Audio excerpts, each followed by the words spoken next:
Pues el día de hoy vamos a hablar de este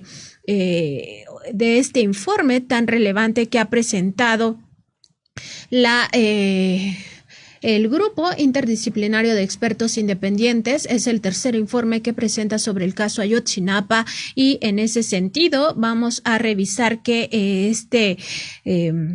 este GIEI, este grupo interdisciplinario, ha recomendado a México tratar este tema como un macrocaso. Ha dicho el GIEI que se trata pues precisamente de un tema que tiene que ver con no solamente la desaparición de los 43 estudiantes normalistas de Ayotzinapa, sino incluso con otros crímenes asociados a lo que ha denominado el GIEI en este tercer informe como un gran operativo que se desarrolló la noche del 26 y 27 de septiembre de 2014, en el cual en otros puntos, digamos, no cercanos a donde ocurrió la desaparición forzada de los normalistas rurales, pues ocurrieron otros actos de violencia, incluidos, por supuesto, las ejecuciones forzadas muertes ilegítimas, así lo ha denominado en este nuevo reporte. Pues estarían también incluidas en este macro caso, y por lo tanto recomienda al Estado mexicano que no se investigue como casos individuales, sino que todo se junte en un mismo proceso judicial. Ha hablado que además de estas ejecuciones extrajudiciales y la desaparición forzada, pues también hubo atentados contra la vida de al menos 120 personas, y también ataques que dejaron pues más de 40 heridos. Este crimen de Ayotzinapa, por tanto, deberá de investigarse como un macrocaso, ha dicho el Grupo Interdisciplinario de Expertos Independientes, y el objetivo de esta situación sería judicializar un solo expediente que englobe las diferentes formas de victimización que acontecieron en el gran operativo desarrollado en aquel momento, el 26 y 27 de septiembre de 2014. Esto implicó no solo la desaparición forzada de estos 43 estudiantes, sino, como ya dijimos, actos de tortura, ejecuciones extrajudiciales, ataques armados y atentados contra la vida. De acuerdo con el GIEI, el saldo de ese gran operativo fue de 6 personas ejecutadas extrajudicialmente, 43 estudiantes normalistas rurales desaparecidos de forma forzosa, 40 personas heridas, algunos de ellos de gravedad en diferentes ataques, y al menos 120 personas víctimas de persecución y atentados contra su vida que pues lograron sobrevivir. Y bueno, ha dicho que respecto de una de las víctimas mortales, más bien nosotros recordamos que el normalista rural Julio César Mondragón Fontes pues tuvo una ejecución extrajudicial de tal saña que su cuerpo fue desollado del rostro. Pues una situación muy lamentable. Así es, y como lo comenta Nancy Flores, ayer recordábamos el caso de Julio César Mondragón, cuando estábamos preparando pues lo que íbamos a presentarle el día de hoy, y nos cuestionábamos quién tendría esa hazaña para desollar a una persona, y con qué, pues cómo se presentó el rostro, el joven sin rostro, quién tendría pues las herramientas y las técnicas para cometer tal crimen. En las recomendaciones de su tercer informe sobre el caso Ayotzinapa, pues el GIEI también indica que las ejecuciones extrajudiciales de 6 jóvenes en ese contexto siguen siendo parte del caso y deben serlo también de la investigación de los hechos que sucedieron como un gran operativo en donde se dieron diferentes formas de victimización, desaparición forzada, ejecuciones extrajudiciales, tortura y heridos y sobrevivientes de los ataques. Asimismo, señala que se cuenta con pruebas nuevas de la cantidad de personas e instituciones involucradas a diferentes niveles en el caso, lo que muestra un entramado que ha permeado las responsabilidades a niveles cada vez más altos. También muestra la actuación tanto en el momento de los hechos como posteriormente en la construcción de la versión oficial de los mismos, de personas y agentes, no solo del crimen organizado, sino de todas las instituciones del Estado. Ayer también también ya lo veía usted con esta entrevista que se le hizo a Vidulfo Rosales, abogado de los padres de familia de los 43 estudiantes normalistas, que nos hablaba del involucramiento de todas las autoridades y en todos los niveles, y es algo que también se ha cuestionado ya incluso en la conferencia de prensa del presidente Andrés Manuel López Obrador sobre este llamamiento a cuentas para el expresidente Enrique Peña Nieto y los ex secretarios de Gobernación, Marina y Defensa. Hasta ahora se ha hablado mucho de Tomás Herón de Lucio como el responsable de mayor nivel que estaría siendo indiciado por gran operativo que terminó pues en un crimen de Estado del tamaño del cual pues han dado cuenta este grupo interdisciplinario de expertos independientes en este tercer informe, un informe muy relevante. Y bueno, nosotros hemos tenido ya información respecto de que la Fiscalía General de la República cuenta en este momento ya con pruebas suficientes en contra de quien fuera el Procurador General de la República, Jesús Murillo Caram, que a este nivel ya estarían llegando las pruebas que podrían resultar condenatorias por este caso, este crimen de Estado.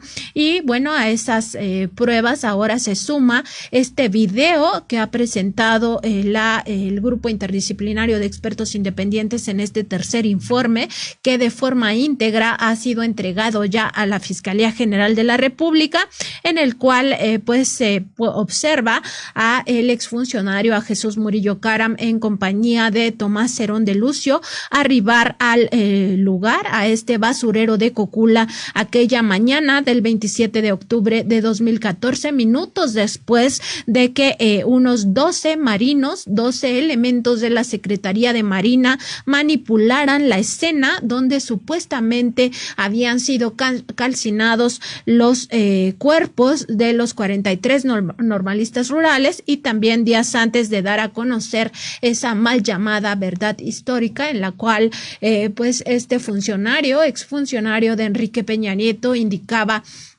a los padres y madres de los 43 normalistas desaparecidos y también a la sociedad mexicana, pues que estos habían sido asesinados y sus cuerpos incinerados en este basurero de Cocula. Ahora se sabe ya con certeza que todo eso fue una mentira, fue un montaje, una maquinación del Estado mexicano para encubrir. Todavía no se tiene mucha certeza de encubrir exactamente qué, pero ahí están las responsabilidades que se están investigando. Además, la Fiscalía General de la República está ya indagando las cadenas de mando respecto de todo el actuar antes, durante y después de la desaparición de los 43 normalistas de Ayotzinapa. Recordar que en el antes, la Secretaría de la Defensa Nacional y el Centro de Investigación y Seguridad Nacional, el cual depende de la Secretaría, dependía en su momento, porque ahora ya ha desaparecido. Dependía de la Secretaría de Gobernación, y al frente de esta estaba Miguel Ángel Osorio Chong. Pues la Secretaría de la Defensa de aquel momento, encabezada por el general Salvador Cienfuegos, y el Centro de Investigación y Seguridad Nacional, espiaban a los normalistas rurales, no solamente en sus comunicaciones telefónicas, también de mensajería instantánea, de correos electrónicos y de todos los medios que se tienen a través de esta, suponemos, plataforma Pegasus. Y en el caso de la Secretaría de Marina, pues también está esta responsabilidad que podría adjudicarse al almirante Vidal Francisco Soberón Sanz, en aquel momento secretario de Marina. Pues todo esto ya lo investiga la Fiscalía General de la República, cómo estuvieron esas cadenas de mando en aquel momento. Recordar que el día de ayer el presidente Andrés Manuel López Obrador indicaba en su conferencia matutina que es muy difícil que el presidente de la República no se entere de estos grandes asuntos, y ponía como ejemplo el caso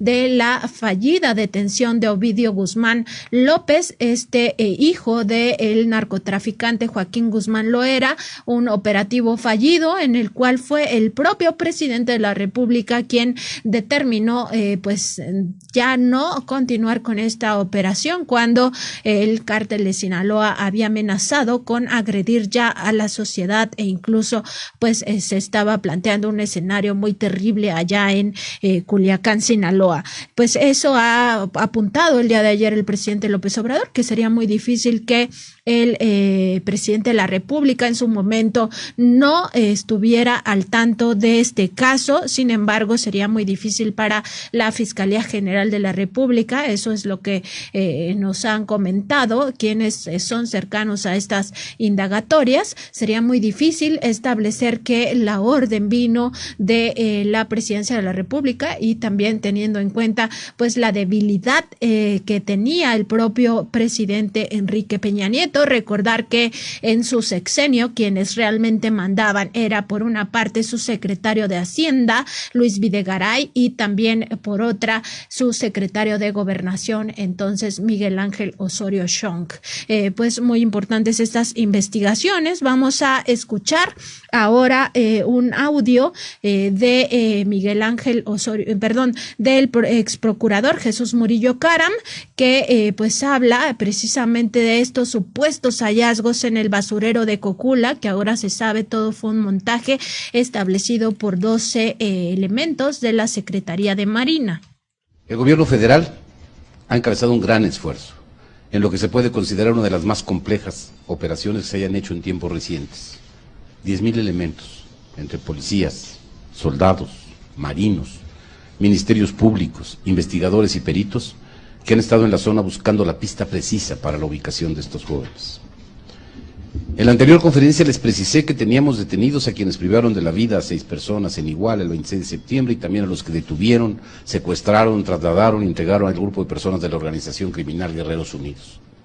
Se detuvo a Sidronio Casarrubias Salgado, quien es el líder del grupo criminal que corrompió y se apoderó de las policías municipales de Iguala y Cocula. Además, se logró la aprehensión de quien tenía el mando y tomó la decisión que originó este doloroso evento, el expresidente municipal de Iguala y su esposa. Hoy, a unos días de esta conferencia, hay más avances. Se logró la ubicación y detención de Patricio Reyes Landa, alias El Pato, y de Jonathan Osorio Gómez, alias El Jona, quienes fueron detenidos en el poblado de Apetlaca, municipio de Cuetzala, del Progreso, en el estado de Guerrero.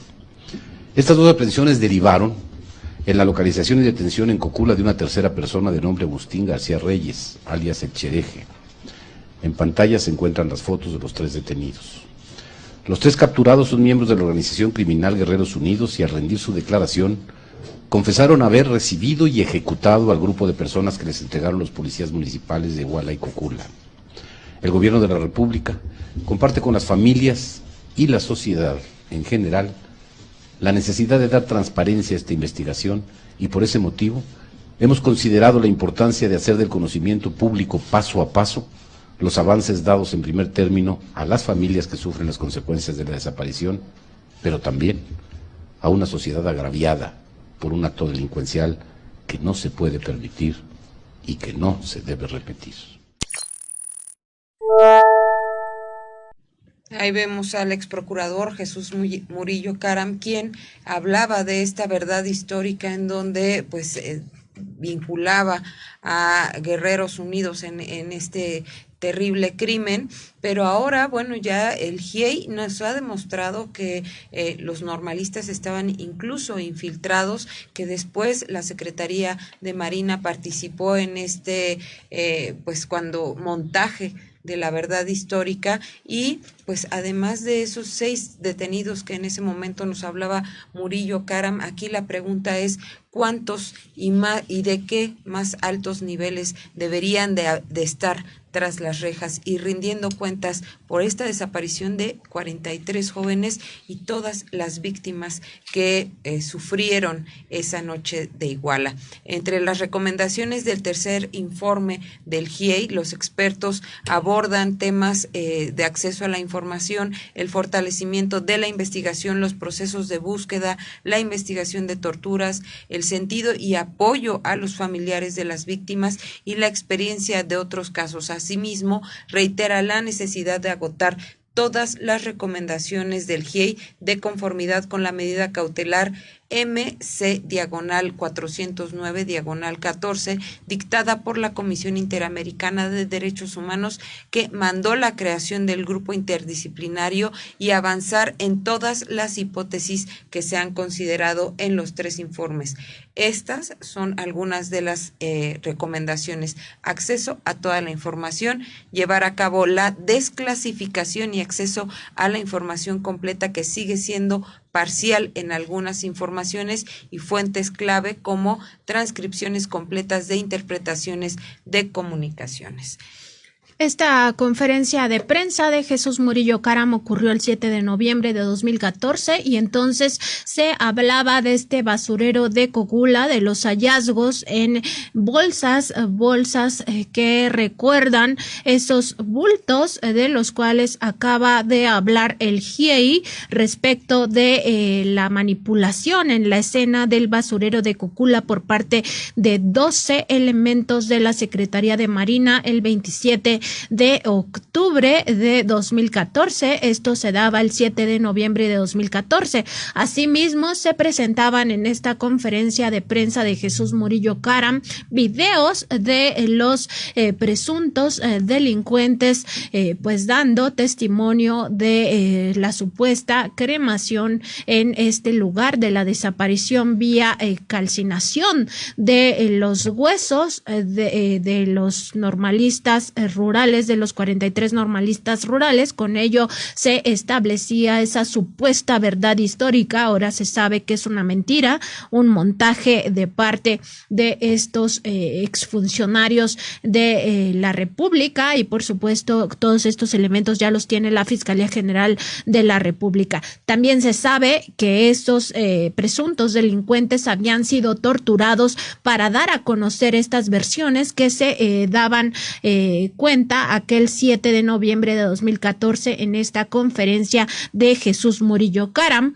Por ello, el grupo interdisciplinario de expertos independientes en este tercer reporte habla de un macrocaso que incluye también las ejecuciones extrajudiciales, y pues se documentan todos estos ilícitos, además de las ejecuciones extrajudiciales y de la desaparición forzada de los 43 estudiantes normalistas. Se habla de tortura. Estos son crímenes sancionados por el derecho penal internacional y también por el derecho penal mexicano como crímenes de lesa humanidad por ser violaciones graves a los derechos humanos. Además, se habla de otros ilícitos como por ejemplo la obstrucción sistemática de la justicia, la manipulación de las escenas, la fabricación y destrucción de pruebas, la falsificación de documentos, el ocultamiento de información, las detenciones ilegales y también todo el tema del espionaje. Asimismo, se descubre que previo a esta desaparición forzada de los estudiantes, estos fueron presentados con vida en barandillas en el Palacio de Justicia de Iguala, y allí estuvieron presentes elementos de la Secretaría de la Defensa Nacional. Además, se da otro dato en este tercer informe del Grupo Interdisciplinario de Expertos Independientes respecto de que 22 testigos que pudieron haber aportado información crucial a esta investigación, pues ya fallecieron. De ellos 20 no lo hicieron por causas naturales, fueron ejecutados, y entre ellos hay un caso que fue ejecutado por las propias autoridades cuando se iba a detener, pues recibió más de 20 impactos de bala en su cuerpo, por lo cual se considera también una ejecución o un asesinato pues ilegítimo por parte de quienes llevan a cabo estas investigaciones. Y bueno, en esta misma conferencia del 7 de noviembre, también Jesús Murillo Caram pues hacía otras referencias respecto de estas investigaciones. Realmente es muy indignante escuchar ahora estas declaraciones cuando sabemos todo el contexto de lo que aconteció en aquel momento y toda la maquinación, esta operación de Estado para ocultar la verdad. Vamos a escuchar otro fragmento de aquella conferencia. El ejército, como todos los ejércitos del mundo, se mueve solo con órdenes, y qué bueno. Nada más quiero hacer una pregunta: ¿qué hubiera pasado si el ejército hubiera salido en ese momento? ¿A quién hubiera apoyado? Obviamente a la autoridad constituida. Hubiera sido un problema mucho mayor. Qué bueno que no salió. Y la Policía Federal tenía un destacamento muy pequeño que estaba fundamentalmente en donde está la caseta de cobro. Y habla usted de contradicciones. En el juicio veremos qué contradicciones son y cómo se van resolviendo. Aquí habla Jesús Murillo Caram precisamente de que el ejército recibe órdenes que no se manda por sí solo. Bueno, habría que ver hasta dónde llegan estas imputaciones con la cadena de mando, Erika. Así es, y también habla, pues, o cuestiona que qué hubiera pasado si hubiera salido el ejército. Ya queda con este informe del GIEI pues la duda de en qué momento estuvo participando la Secretaría de Defensa con esta infiltración que tenían los estudiantes, y pues también habla de contradicciones que ya se verán en su momento. Lo estamos viendo cómo pues prácticamente fue una operación de Estado que pues todavía no se quiere reconocer abiertamente este hecho de una operación de Estado, pero todo apunta hacia allá. Entre otras de las recomendaciones que ha emitido el GIEI es en insistir en la búsqueda y entrega del material original, técnicas, mensajes de texto, conversaciones o cualquier otra que se diera lugar en los hechos, los recorridos del centro de Iguala que estaban a cargo del que estaba a cargo, y para 2014 de la sede 27 de Batallón de Infantería. También sobre la posibilidad de acudir directamente a los archivos en las entidades para buscar la información pertinente para la investigación de parte de la Fiscalía General, y que toda la información sea entregada a la Unidad Especial de Investigación y Litigación para el caso Ayotzinapa y no se persista por las autoridades castrenses u otras en responder a dicha unidad especializada que no cuenta con información de que ha sido entregada al GIEI. Pues también en este informe se hablaba de que había ciertas autoridades, Nancy, que todavía tenían reticencias, pero ya también se aclaró que es una orden expresa del presidente Andrés Manuel López Obrador, se entregue toda la información que corresponda a este caso. El informe Ayotzinapa 3 señala que el ejército y además el CISEN tenían información en tiempo real de cómo iba ocurriendo esta desaparición forzada antes, durante y después de pues estos sucesos lamentables de este crimen de Estado.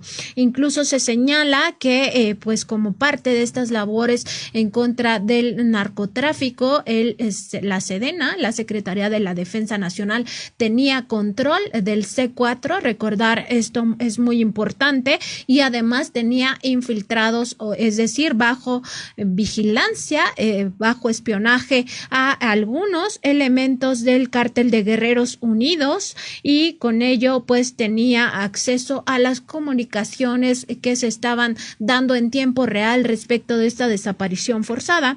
Indica que el seguimiento a todas estas actividades la noche del 26 y 27 de septiembre de 2014 pues sí estuvieron a cargo de las autoridades militares, quienes tenían interceptación de comunicaciones en tiempo real. Dice Jesús Murillo Caram, o decía aquel 7 de noviembre, que el ejército no se mandaba solo y que imagínense si hubiera actuado. Pues más bien la pregunta es ¿por qué no actuaron o por qué no detuvieron este crimen de Estado? También el documento, este tercer informe del Grupo Interdisciplinario de Expertos Independientes, señala que la infiltración a los estudiantes por parte de la Sedena era de tiempo atrás, al menos hablan de 10 años antes que habían sido infiltrados y tenían un seguimiento continuo de las autoridades, no solo por la vía del espionaje de sus comunicaciones, sino también con agentes de inteligencia en los alrededores de la Escuela Normal Rural Raúl Isidro Burgos, y también dentro de la escuela, que se hacían pasar por estudiantes. Esto era a cargo tanto del CISEN como de la Sedena.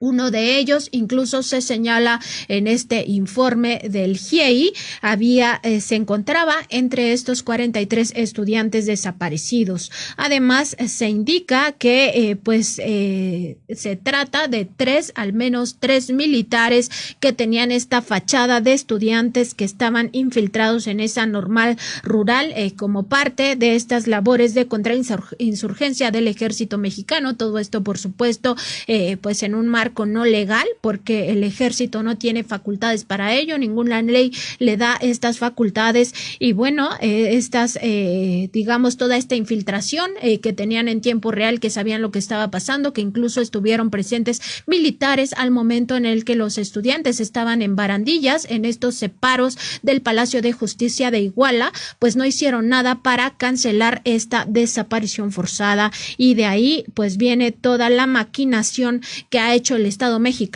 para ocultar la verdad. Vamos a ver un último extracto de esta conferencia que dio Jesús Murillo Caram aquel 7 de noviembre de 2014. Déjeme decirle de lo que sí tengo seguridad, de que ahí hubo un homicidio de mucha gente. Las declaraciones de ellos, las corroboraciones de los peritos, lo que se encontró en cada una de las tumbas, la certeza después del lugar en donde se tiraron las bolsas, la declaración primaria donde nos dice que la mayoría las abrieron y que solo 2 se tiraron completas, y efectivamente encontramos una completa, la certeza con la que hablan, la reconstrucción de hechos tan clara. No tengo ninguna duda de que ahí hubo un homicidio masivo. ¿Qué tengo que hacer ante esta certeza? Tengo que identificar, hacer todo lo que esté en mis manos por identificar, para poder saber si estos fueron los estudiantes, que también hay indicios de que pudieran ser, también los hay, pero con indicios el procurador no puede manejarse. Nos hemos manejado con certezas.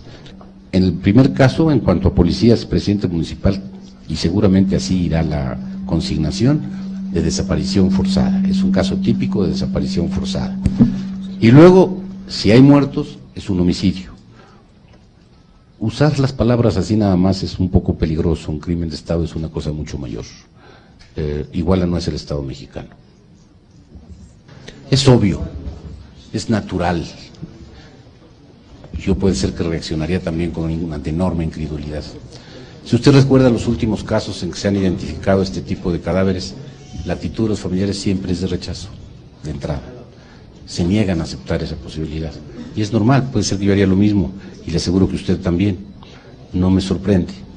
Quiero decirle que no puedo decir absolutamente nada de los familiares que pueda producirme molestia o irritación, porque yo en su lugar no sé qué haría. Se lo digo con toda honestidad. Debe ser terrible la incertidumbre de no saber en dónde está mi hijo, qué pasó con él, qué sucedió. A mí me duele este asunto.